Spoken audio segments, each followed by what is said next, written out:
Praise the lord. మన ప్రభువైన యేసుక్రీస్తు ప్రభుల వారి యొక్క శుభనామములో ఆశీర్వాద గడియలు అనే మా కార్యక్రమానికి మీకు ప్రేమపూర్వకమైన ఆహ్వానం తెలియజేస్తూ ఉన్నాను. క్రమం తప్పకుండా మా కార్యక్రమాలు చూస్తూ ఇన్ని నెలలుగా మేము ప్రసారం చేసినటువంటి ఈ కార్యక్రమాలను మీరు ఆదరించి క్రమం తప్పకుండా చూస్తూ ఆత్మీయంగా బలపరచబడి ఆత్మీయంగా ఎంతో ఎదుగుతున్నారనే విషయాలను మేము తెలుసుకున్నప్పుడు ప్రభువును సంతోషిస్తూ వచ్చాం. ఈ కార్యక్రమాలను ఎన్నో వ్యయ ప్రయాసాలు వచ్చి మీకు అందించడానికి ప్రభు ఎంతో సహాయం చేసి ఉన్నారు. వాక్య ధ్యానంలోకి వెళ్లే ముందు ఒక పాటను విందాం.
మంచిది, వాక్య ధ్యానంలోకి వెళ్దాం.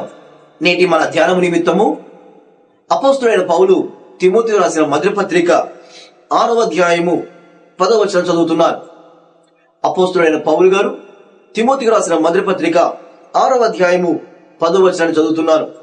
ఎందుకనగా ధనాపేక్ష సమస్తమైన కీడులకు మూలము, కొందరు దానిని ఆశించి విశ్వాసం నుండి తొలగిపోయి నానా బాధలతో తమ్మును తామే పొడుచుకుని.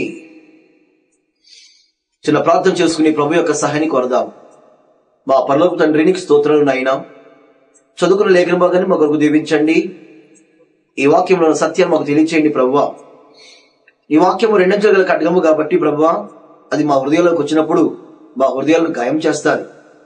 ఆ గాయం చేయబడినప్పుడు ప్రభువా, మమ్మల్ని మేము సరిచేసుకుని ఈ వాక్యానుసారంగా జీవించే కృపను మాకు దయచేయండి. నీకు స్తోత్రాలు. నీ ప్రియబిడ్డలు ఎంతో ఆసక్తి కలిగి నీ మాటలు వినడానికి ఇష్టపడుతున్నారు. వారి హృదయాలను తృప్తిపరచండి. ఈ వాక్యం చేత మా అందరితో మీరు మాట్లాడండి. వాక్యం నీది, వాక్యం ఇచ్చిన బిడ్డలు నీవారు నాయనా. మీ ప్రియబిడ్డలతో నీ వాక్యంతో మీరు మాట్లాడమని, నడిపించమని యేసు నామమున అడుగుచున్నాను తండ్రి, ఆమేన్. ప్రియమైన దేవుని బిడ్డలారా, చదువుకున్న లేఖన భాగం నుంచి కొద్దిసేపు దీని వాక్యాన్ని ధ్యానం చేద్దాం. అపోస్తలుడైన పౌలు గారు ఆత్మీయ కుమారుడు అని చెప్పబడే తిమోతికి ఉత్తరం రాస్తూ, తిమోతి, ధనాపేక్ష సమస్తమైన కీడులకు మూలము అని తిమోతిని హెచ్చరిస్తూ ఈ వాక్యాన్ని రాస్తూ ఉన్నాడు. ప్రియరా, కొన్ని సందర్భాలలో దేవుని వాక్యం మనతో ఎట్లా మాట్లాడుతుందంటే హెచ్చరిస్తూ మాట్లాడుతుంది, ఖండిస్తూ బుద్ధి చెబుతూ మాట్లాడుతుంది. అలా మాట్లాడినప్పుడు ఆ వాక్యాన్ని సాత్వికంతో అంగీకరించాలని నేను మీకు మనవి చేస్తున్నాను. పౌలు గారు కూడా తిమోతికి రాస్తూ, తిమోతి, ధనాపేక్ష సమస్తమైన కీడులకు మూలము అని పౌలు గారు తిమోతికి రాస్తూ ఈ మాటలు శ్రమిస్తూ ఉన్నారు. పౌలు గారి ఉద్దేశంలో తన ఆత్మీయ కుమారుడు అని చెప్పబడే తిమోతిని హెచ్చరిస్తూ, తిమోతి యొక్క ఆత్మీయ జీవితాన్ని కట్టాలని, తిమోతి యొక్క ఆత్మీయ జీవితాన్ని బలపరచాలన్న ఉద్దేశంతో ఏమేమైతే ఆత్మీయ జీవితానికి అడ్డంకులుగా ఉన్నాయో, ఏమేమైతే ఆత్మీయ జీవితాన్ని కృంగతీస్తున్నాయో, ఏమేమైతే దేవునికి మానవుని దూరం చేస్తున్నాయో ఆ విషయాలను గురించి పౌలు గారు తిమోతికి రాస్తూ వచ్చారు. ఈ లేఖన భాగంలో తిమోతితో మాట్లాడుతూ, తిమోతి, ధనాపేక్ష సమస్తమైన కీడులకు మూలము అని ధనాపేక్ష గురించి మాట్లాడుతూ వచ్చారు. నా ప్రియమైన సహోదరి సహోదరులారా, పౌలు గారు తిమోతితో ధనాపేక్ష గురించి మాట్లాడుతున్నాడు అంటే ఇది ఇక్కడ కొత్త కాదు. గాని దేవుని వాక్యంలో, బైబిల్ గ్రంథంలో చాలా పర్యాయములు ధనాపేక్ష గురించి మాట్లాడుతూ వచ్చారు. ఈ రోజున ధ్యానాంశం ఏంటో తెలుసా? ధనాపేక్ష. ఈ రోజున ధ్యానాంశము ధనాపేక్ష. ధనాపేక్ష గురించి మనం ఆలోచించగలిగితే, ధనము దేవుని రాజ్యానికి వ్యతిరేకమైనదని, దేవుని రాజ్యంలో ప్రవేశించడానికి ధనము అడ్డుగా ఉన్నదనే విషయాన్ని యేసుక్రీస్తు ప్రభువు వారు చాలా పర్యాయంలో ఆయన ఖండిస్తూ మాట్లాడాడు.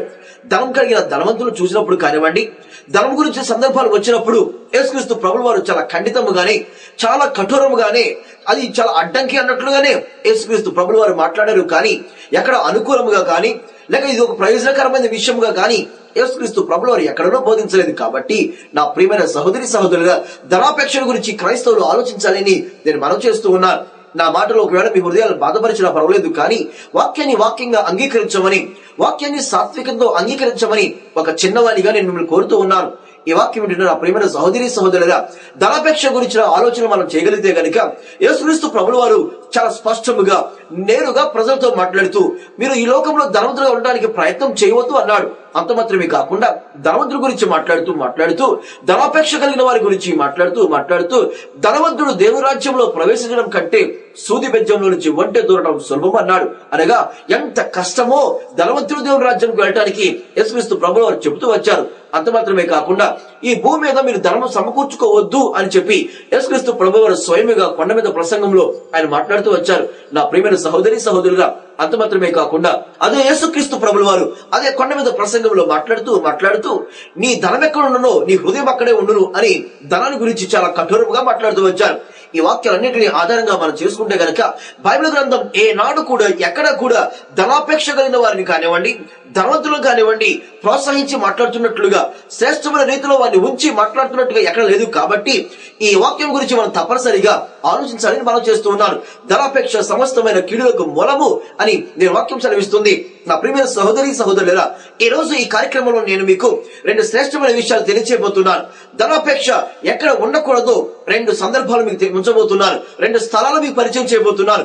మొట్టమొదటిది, ధనాపేక్ష ఎక్కడ ఉండకూడదు అనగా పౌలు గారు తిమోతితో మాట్లాడుతూ అదే 6వ అధ్యాయము 11వ వచనంలో, దైవజనుడా నీవైతే వీటిని విసర్జించి అని తిమోతితో మాట్లాడుతున్నారు పౌలు గారు తిమోతిని ఉద్దేశించి, దైవజనుడా నీవైతే ధనాపేక్షను విడిచిపెట్టి పారిపో. దైవజనుడిగా నీకు ధనాపేక్ష ఉండకూడదు. దేవుని సంఘంలో ధనాపేక్ష నీకు ఉండకూడదు. నువ్వు ఒక మాదిరికరమైన దైవజనుడిగా, ఒక మాదిరికరమైన కాపరిగా నీవు ఉండాలనుకుంటే గనుక మొట్టమొదటిగా నీవు ధనాపేక్ష నుంచి పారిపో. నీవు ధనాపేక్ష కలిగి ఉండకూడదు అని పౌలు గారు తిమోతిని హెచ్చరిస్తూ ఉన్నాడు. నా ప్రియమైన దైవజనాంగమా, సంఘాలలో ధనాపేక్షను ఆశను కలిగి జీవించరాదు. సంఘం నడిపే దైవజనులు కానివ్వండి, సంఘం నడుపుతున్న కాపరులు కానివ్వండి, ధనాపేక్షకు దూరంగా పారిపోతేనే వారు క్రైస్తవులు. ఏ వాక్యం అయితే ధనాపేక్షకు దూరంగా ఉండమని చెప్పిందో ఆ వాక్యాన్ని బోధించేవారు ధనాపేక్షకు దూరంగా ఉండాలి. ఏ దేవుడైతే ధనాపేక్ష సమస్తమైన కీడులకు మూలమని చెప్పాడో ఆ దేవుని మాటలు బోధించే బోధకుల్లారా, ఆ దేవుని మాటలు ప్రకటించే దైవజనాంగమా, ఈ ధనాపేక్ష నుంచి మనం పారిపోవాలి. ఈ రోజున చాలా మంది దైవజనాంగం, చాలా మంది దైవజనులు ధనాపేక్ష కలిగిన వారై పరిచయం చేస్తూ ఉన్నారు. ఇది క్రైస్తవ లోకానికి ప్రమాదం. ధనవంతుడు దేవుని రాజ్యంలో ప్రవేశించనేరడని యేసుక్రీస్తు ప్రభువు వారు చెప్పినప్పుడు ఎందుకు బోధకులారా ఈ ధనాపేక్ష కలిగిన వారమై దేవుని పరిచర్య చేయాలనుకుంటే అది ప్రమాదం. దీని వాక్యం మనం చదవడం లేదా? దీని వాక్యాన్ని బోధించే మనము అన్ని విషయాల గురించి బోధించడానికి అవకాశం నీకున్నది. అన్ని విషయాల గురించి మీరు బోధించగలుగుతున్నారు, కానీ ధనాపేక్ష గురించి బోధించలేకపోతున్నారు కదా. సంఘంలో కాలం తెలుసా, మనలో ఈ ధనాపేక్ష ఉన్నది కాబట్టి, ధనం పట్ల అపేక్ష కలిగి మనం జీవిస్తున్నాము కాబట్టి ఈ విషయంలో బోధ చేయలేని వారిగా మనం ఉన్నాము కదూ. నా ప్రియమైన సహోదరులారా, పౌలు గారు తిమోతికి రాస్తూ ధనాపేక్ష సమస్తమైన కీడులకు మూలం.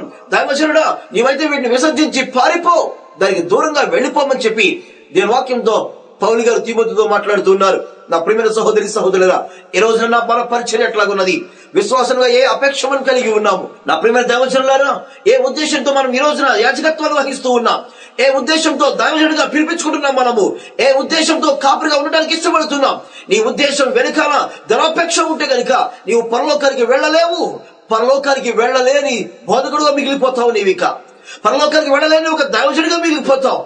ఈ రోజున చాలా మంది దైవజనులను చూస్తూ ఉన్నారు, చాలా మందిని గమనిస్తూ ఉన్నాను. వాళ్ళందరూ ధనాపేక్ష కలిగి తమ సేవను కొనసాగిస్తూ ఉన్నారు. కేవలం ధనము కోసమే సేవ చేసే బోధకులు చాలా మంది నాకు తెలుసు. దేవుడు నన్ను పిలిచాడని చెప్పుకుంటూ, దేవుని పిలుపు నాకు ఉన్నదని చెప్పుకుంటూ, సంఘాలను స్థాపిస్తున్నామని చెప్పుకుంటూ ధనాపేక్ష కలిగిన వారే సంఘాలను స్థాపిస్తున్నారు. ఈ రోజున అది చాలా ప్రమాదకరమైనది. దైవజనుడా, అంతర్యాన్ని దేవుడు చూస్తున్నాడు. నీ అంతర్యంలో ధనాపేక్ష లేకుండా నువ్వు చేసే చిన్న సేవైనా దేవునికి అంగీకార యోగ్యమే. కానీ అంతరంగంలో, ఆత్మలో నీవు ఒకవేళ ధనాపేక్ష కలిగిన వాడవే దేవుని సంఘాలను స్థాపించినా, ప్రార్థనలు చేసినా, ఏమి చేసినా అది వ్యర్థమే. ఈ రోజు మన సేవ ఎట్లాగున్నది? ఎందుకు చేస్తున్నాం సేవ? మనము ఎందుకు వచ్చాము సేవకు? ఈ రోజున సేవ ఎట్లా మారిపోయిందో తెలుసా? www.com సేవలు అయిపోయాయి. పైనుంచి సహాయం రాకపోతే మేము సేవ చేయలేమంటున్నారు. ఎందుకు నీకు ధనాపేక్ష? ధనాపేక్ష నుంచి విడిచి వెళితేనే, ధనాపేక్ష నుంచి విడిచి పారిపోతేనే దైవజనులారా, పరలోకం నుండి చూస్తున్న దేవుని దృష్టిలో మనం దేవుని సేవకులము, కాపరులము, పరిచారకులుగా పిలువబడతాం. ఈ మాటలు ఆలోచించమని మనం చేస్తున్నాం. ప్రియమైన దేవుని బిడ్డలారా, ఈ నేటి సంఘాలలో ధనాపేక్ష నానాడికి పెరిగిపోతూ వస్తూ ఉంది.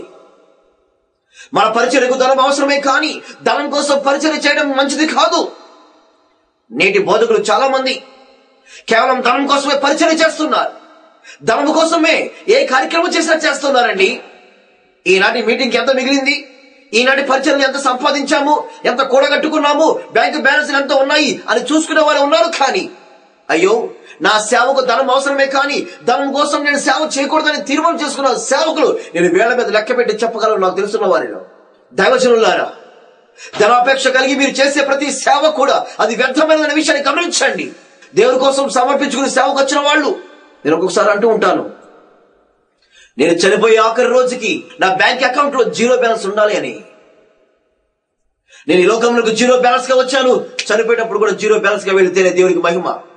యేసుక్రీస్తు ప్రభువు ఒక మాట అన్నారు, బీదలైన మీరు ధన్యులు అన్నాడు, కానీ ధనవంతులైన మీరు ధన్యులు అనలేదు. బీద సేవకులారా మీరు ధన్యులు, పేద దైవజనులారా మీరు ధన్యులు, పరలోకంలో మీకు స్థానం ఉంటుంది. కానీ ధనాపేక్ష కలిగి, ధనం సంపాదించాలని ఆశ కలిగి మీరు చేసే సేవను చూశారు, అది మిమ్మల్ని పరలోకానికి తీసుకువెళ్ళదు. అందుకే దేవుని వాక్యంలో మాట్లాడుతూ యాకోబు పత్రికలో అంటాడు కదా, బోధకులైన మీరు జాగ్రత్తగా ఉండండి, తీర్పు మీకే ఎక్కువ. నీ అంతరాత్మలో ఏ ఉద్దేశం కలిగి దేవుని సేవకు వచ్చావో గమనించమని కోరుతున్నాను నేను. నీ అంతరాత్మలో ఏ ఉద్దేశం అనేది దేవుడు అది చూస్తున్నాడు.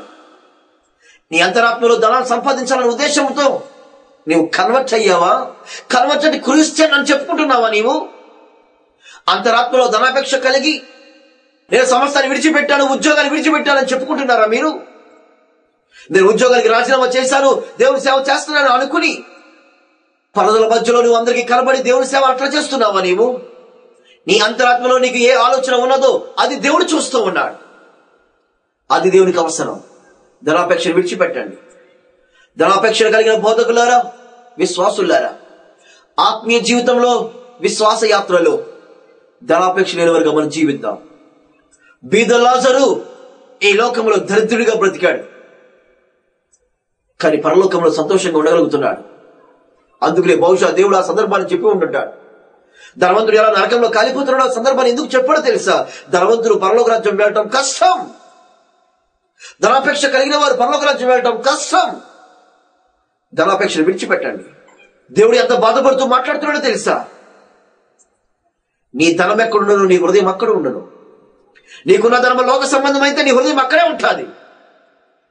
నీకున్న ధనం పరలోక సంబంధం అయితే నీ హృదయం పరలోకంలో ఉంటుంది.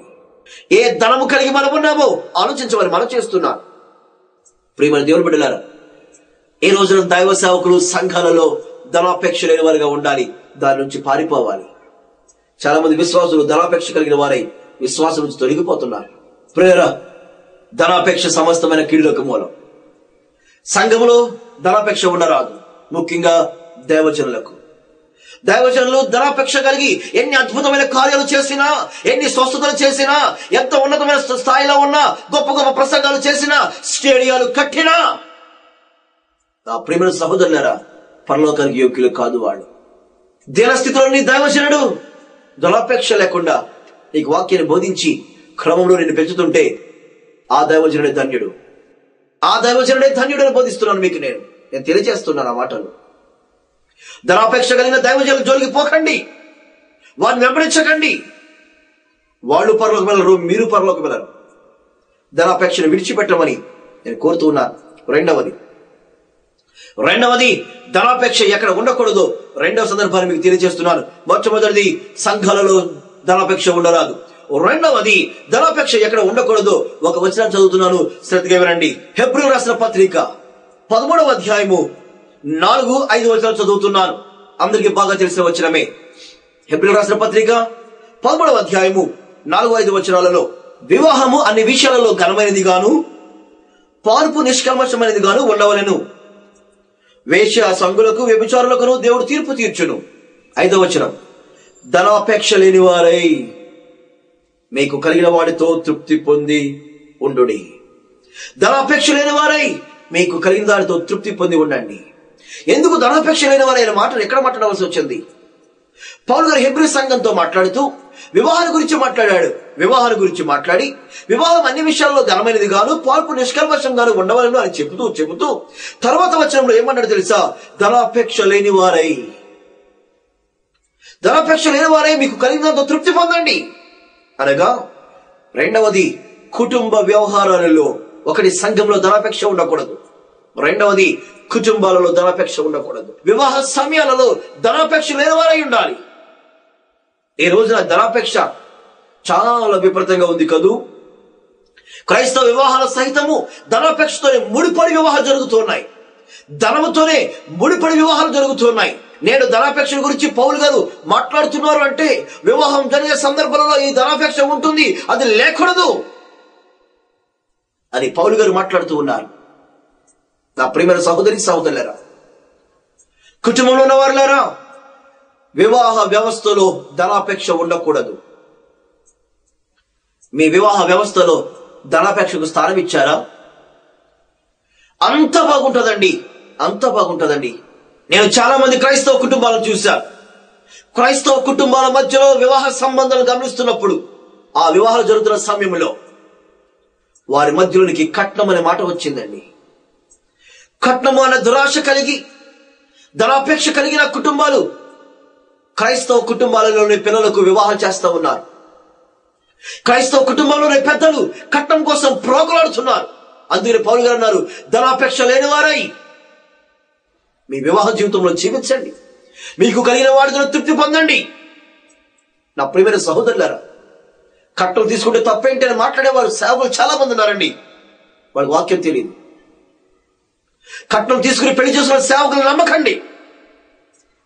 కట్నం కోసం ఆశపడి కట్నం తీసుకుని దేవుడు బోధ చేస్తున్న వాళ్ళు కట్నం గురించి మాట్లాడగలరా? వాళ్ళు ధనాపేక్ష అనే మాటను బోధించగలరా? చెప్పండి. కట్నం కోసం ఆశపడి, కట్నం కోసం తాపత్రపడి ఎన్నెన్నో సంబంధాలు చూస్తారు. దేవుడి చిత్తాన్ని గమనించిన వాళ్ళు కట్నం ఎక్కడి నుంచి ఎక్కువస్తుందో వాళ్ళు చేసుకుంటారు. ఇది ప్రమాదం. ఇది వాక్య విరుద్ధం. నా ప్రియమైన సహోదరి సహోదరులారా, భార్య భర్తలు ఇద్దరిని దేవుడు తన సృష్టిగానే చేసుకున్నాడండి. ఆదాము అవ్వలు ఇద్దరు దేవుని చేత నిర్మించబడిన వారే. ఇద్దరు ఒకే దేవుని చేత నిర్మించబడినప్పుడు రేటు కట్టడం ఎందుకు చెప్పండి? అమ్మాయిలు కొనుక్కోవడం ఎందుకు చెప్పండి? క్రైస్తవ బోధకులు, క్రైస్తవ్యంలో ఒక వెలుగు వెలిగిన గొప్ప మంది యవనస్తులు, యువతి యువకులు కట్నాల కోసం ప్రాకులాడుతూ కట్నం ఇచ్చే సంబంధాల కోసం ఎదురు చూస్తున్నారు. వాళ్ళందరూ ఎవరో తెలుసా? ధనాపేక్ష కలిగిన వారు. ధనాపేక్ష సమస్తమైన కిడుగు మూలం. ధనాపేక్ష కలిగిన వాడి విశ్వాసం తొలగిపోయినట్లు లెక్క. ధనాపేక్ష కలిగిన వారు పరలోకానికి వెళ్ళడానికి అవకాశం లేదండి. ఎంతమంది ఈ రోజున ధనాపేక్షలు కుటుంబాల్లోకి ప్రవేశపెట్టారు. నా ప్రియమైన తమ్ముడు, నా ప్రియమైన చెల్లి, నీ వివాహ వ్యవస్థలో కట్నం జోలికి వెళ్ళవద్దని మనం చేస్తున్నాం. కట్నం కోసం ఆలోచించవద్దని మనం చేస్తున్నాం. దేవుని చేత ఏర్పాటు చేయబడిన స్త్రీకి వెలకట్టడానికి నువ్వెవరివి? నీవు దేవుని చేత తయారు చేయబడ్డావు. నీకు రాబోయే భార్య కూడా దేవుని చేత తయారు చేయబడినది. రాబోయే భార్యకు వెలకట్టి ఇంట్లోనికి ఆహ్వానిస్తావా? ఆడదాని సొమ్ము తీసుకుని మగవాడిగా నువ్వేం చలాయిస్తావు? నువ్వు ఎక్కడుంది నీ మగతనం? ఆలోచించమని మనం చేస్తున్నాం. వివాహం చేసుకోబోయే యువతి యువకులకు నేను మనం చేస్తున్నాను. మీ వివాహ జీవితంలో ధనాపేక్ష లేని వారిగా జీవించండి. మీ వివాహ జీవితంలో ధనాపేక్ష లేని వారిగా ఉండండి. దేవుడు మిమ్మల్ని దీవిస్తాడు. నా వివాహం అవుతున్నప్పుడు, నా వివాహానికి పెద్దలు మాట్లాడుకుంటున్నప్పుడు ఏ రోజు కూడా కట్నాల గురించి మాట్లాడుకున్న సందర్భాలు లేవు. నేను ఒకటే చెప్పాను, కట్నం విషయం మాట్లాడవద్దు. కట్నం ఇస్తానికి నాకు ఎంతో మంది వచ్చారు. 10 లక్షలు 15 లక్షలు కట్నం ఇస్తామని అడిగారు. కానీ నేను ఒకటే కోరుకున్నాను, దైవజనుని కూతురు కావాలనుకున్నాను. ఒక దైవజనుని కుమార్తె కావాలని ఆశపడ్డాను, అంతే. నేనేమి కట్టల కోసం ఆశపడలేదు. కానీ వారు 1 లక్ష రూపాయలు మాకు ఇచ్చారు. ఆ 1 లక్ష రూపాయలలో 65,000 రూపాయలను దేవుని మందిరం రిపేర్ కొరకు వాడాం మేము. నా పెళ్లి ఖర్చు కోసం దాన్ని వాడుకోలేదు. నేను దాని ద్వారా నేను ఏదో చేద్దామని ఉద్దేశం దాన్ని వాడుకోలేదు. నేను ప్రభు పరిచర్యార్థంగా దాన్ని వాడాం మేము. పిల్లరా, భార్య గురించి దేని వాక్యం ఏం అంటుందో తెలుసా? భార్య యెహోవా యొక్క దానము. దేవుడు ఆమె నీకు దానంగా ఇచ్చాడు. దానంగా ఇచ్చిన దానికి వెలకడతారా? చెప్పండి. వెలకట్టిన వాళ్ళు ఏమన్నా చెప్పండి ఒకసారి మీరు. దేవుడు దానంగా ఇచ్చిన బహుమానాన్ని, ఆ దానంగా ఇచ్చిన దానాన్ని తీసుకుని నువ్వు అనుభవించి సంతోషంగా ఉండాలి. కానీ దానికి వెలకట్టితే దేవునికి ఇష్టమైందంటారా? చెప్పండి. భార్య దొరికిన వారికి మేలు దొరికిన వాక్యం ఉంది. కానీ భార్య దొరికిన వారికి ధనం దొరికిన లేదండి. కట్నం దేని వాక్యానుసారమైంది కాదు, అది దేవునికి వ్యతిరేకమైనది. అందుకే పౌలు గారు హెబ్రీ సంఘంతో మాట్లాడుతూ, వివాహం అన్ని విషయాల్లో ఘనమైంది కానీ పాల్పు నిర్లక్ష్యంగా ఉండాలి అని చెబుతూ ధనాపేక్ష లేని వారై వివాహ జీవితాలలో ధనాపేక్ష లేని వారుగా జీవించమని, ధనాపేక్ష లేని వారుగా ఉండమని నేను కోరుతూ ఉన్నాను. వివాహానికి సిద్ధపడుతున్న తమ్ముళ్లకు ఒక మాట చెప్తున్నాను, కట్నం కోసం ఆలోచించకండి. కట్నం కావాలని కోరుకోకండి. నీవు నిజంగా అంతరాత్మలో కట్నం తీసుకోకుండా ఉంటే కనుక దేవుని కుటుంబ జీవితాన్ని ఆశీర్వదిస్తాడు, దీవిస్తాడు. చెల్లెళ్ళు, కట్నం అడిగే భర్తలను మీరు పెళ్లి చేసుకోవద్దు. కట్నం అడుగుతున్న పురుషులకు దూరంగా ఉండండి. వారికి డబ్బు మీద ప్రేమ ఉంది కానీ మీ మీద లేదు. డబ్బును చూసే నేను వివాహం ఆడుతున్నారు కానీ మిమ్మల్ని చూసి కాదు అనే విషయాన్ని గమనించమని మనం చేస్తున్నాను. ధనాపేక్ష కలిగిన వారు దేవుని రాజ్యానికి అర్హులు కాదు. కాబట్టి వివాహ విషయాల్లో ధనాపేక్ష ఉండమని నేను కోరుతూ ఉన్నాను. ప్రియమైన సహోదరి సహోదరులారా, ఒకటి, సంఘంలో దైవజనుల మధ్యలో ధనాపేక్ష ఉండరాదని. ధనాపేక్ష కలిగితే విశ్వాసం తొలగిపోతున్నారని, ధనాపేక్ష కలిగిన వారు పరలోక రాజ్యం వెళ్లారని, ధనాపేక్ష కలిగిన వారు చేసే బోధలు ఎవరు వినాలని. రెండవది, కుటుంబంలో వివాహ వ్యవస్థలో ధనాపేక్ష లేని వారిగా ఉండాలని నేను తెలియజేస్తూ వచ్చా. ఒకవేళ ధనాపేక్ష కలిగి, ఒక ధన ఆశ కలిగి, అంతరాత్మలో ధనాపేక్ష కలిగి నువ్వు చేసే బోధలు, నువ్వు చేసే ప్రసంగాలు, నువ్వు చేసే ప్రార్థనలు దేవుని సన్నిధికి చేరవు, ప్రజలకు ఉపయోగం కాదు. నువ్వెవరైనా కానీ ధనాపేక్ష కలిగి నువ్వు దేవుని మందిరాలు కట్టడానికి ప్రయత్నం చేస్తున్నావా? ధనాపేక్ష కలిగి నువ్వు దేవుని సేవ చేయడానికి ఇష్టపడుతున్నావా? విడిచిపెట్టు. ధనాపేక్ష కలిగి నువ్వు చేసే సేవ నా దేవునికి అవసరం లేదండి. ధనాపేక్ష కలిగి నువ్వు చేసే ప్రార్థనలు నా దేవుని సన్నిధికి చేరవు. ధనాపేక్ష కలిగి నువ్వు నీ విశ్వాసము నా దేవునికి అవసరం లేదండి. ధనాపేక్ష కలిగి నువ్వు నీ జాబును విడిచిపెట్టి రిజైన్ చేసి దేవుడు పిలుచుకున్నాడు అని దేవుని సేవకు రావటం వేస్ట్, అది వృధా. అట్లా దేవుని సేవకు రావద్దని నేను మనం చేస్తున్నాను.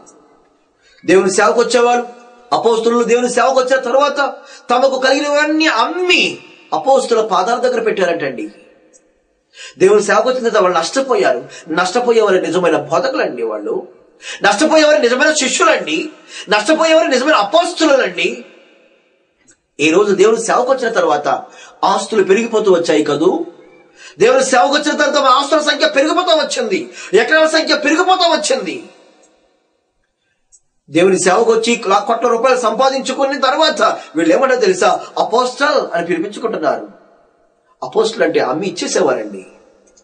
దేవుని సేవకు వచ్చిన తర్వాత నీ జేబులో డబ్బు ఏదైనా ₹1 తీసి దేవుని సేవకు ఇవ్వగలిగారా చెప్పండి? మీరు దేవుని సేవకు వచ్చిన తర్వాత మీరు ఏమైనా నష్టపోయారో చెప్పండి? నష్టపోకుండా ఆస్తులు సంపాదించడం కోసం దేవుని సేవ చేస్తే వాక్య విరుద్ధం, వాక్యానికి వ్యతిరేకం. మీరు పరలోకానికి వెళ్ళరు.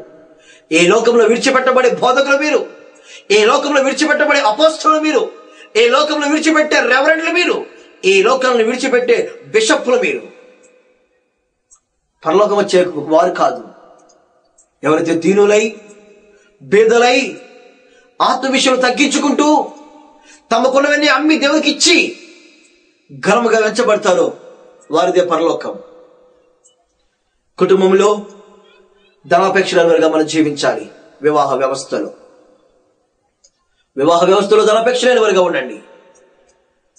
నీ వివాహ వ్యవస్థలో ధనాపేక్ష లేని వారికి నీవు ఉంటే బోధకుల్లారా మన వివాహ వ్యవస్థలో మనము ధనాపేక్ష ఎవరుగా ఉంటేనే ధనాపేక్ష గురించి బోధించే సత్తా మనకుంటుంది, ఆ దమ్ము ధైర్యం మనకుంటుంది. ఈ రోజు ఆ దమ్ము ధైర్యం లేని బోధకులు చాలా మంది ఉన్నారు. డమ్మి బోధలు చేస్తున్నారు. వాళ్ళు ధనాపేక్ష కలిగి నువ్వు చేసే స్వస్థత కార్యాలు ఎవరి కోసం చెప్పండి? ధనాపేక్ష కలిగి నువ్వు చేసే గంటల ప్రసంగాలు ఎవరి కోసం చెప్పండి? నువ్వు ధనాపేక్ష కలిగి నువ్వు ఉన్న ఉపవాసం ఎవరి కోసం చెప్పండి? అది విడిచిపెట్ట ముందు దేవునికి మొట్టమొదటి వ్యతిరేకమైందని తెలుసా? ధనాపేక్ష. అది విడిచిపెట్టమని కోరుతున్నాను. నీ వివాహ జీవితంలో ధనాపేక్షకు దూరంగా ఉండండి. కట్నాల జోలికి వెళ్ళకండి. దైవ సేవకులారా, మీ పిల్లలకు ₹1 కట్నం ఇవ్వద్దు, కట్నం తీసుకోవద్దు. మా కుటుంబంలో ఒక అక్కలు ఉన్నారు. మా బాబులు ఎవరికి మేము కట్నం ఇవ్వలేదు. మేము కట్నం పేరు చెప్పలేదు. ప్రియమైన సహోదరి సహోదరులారా, దైవ సేవకులుగా కట్న కానుకల విషయంలో జాగ్రత్తగా ఉండమని మనం చేస్తూ ఉన్నాను. అందరు కళ్ళు మూసుకోండి. ప్రేమ మా తండ్రి నీకు స్తోత్రం నాయనా. ధనాపేక్ష లేని వారముగా మీ మందిరంలో ఉండే కృపను మాకు అనుగ్రహించండి. దైవజనులుగా ఉండే కృపను మాకు అనుగ్రహించండి నాయన. ధనాపేక్ష లేని వారముగా మా వివాహ జీవితంలో ఉండడానికి సాయం అనుగ్రహించండి. నీకు స్తోత్రాలు. నీకు ఏది ఇష్టము కాదో దాన్ని మా నుండి తీసివేయండి నాయన. ఏది పరలోకానికి ఆటంకమో దాన్ని మా ఇద్దరి నుంచి తొలగించండి నాయన. ఏనాటికైనా ఎప్పటికైనా పరలోకం చేరి కృపను మాకు దయచేయండి. ఈ లోకంలో ధనాపేక్ష లేని వారుగా జీవించే కృపను మాకు అనుగ్రహించమని యేసు నామమున అడుగుచున్నాను తండ్రి, ఆమేన్. ఈ వర్తమానం మీకు మీ కుటుంబాలకు ఆశీర్వాదకరంగా దీవెనకరంగా ఉంటే మమ్మల్ని సంప్రదించండి. మా address brother M Moses, director saint Teresa vocational junior college, Tailorpet, Narsapur. మా pin number 534275, west Godavari, Andhra Pradesh. మా ఫోన్ నంబర్స్ 9849562857. మరొక నంబర్ 08814277388. దేవుడు మనందరినీ దీవించును గాక. ఆమేన్.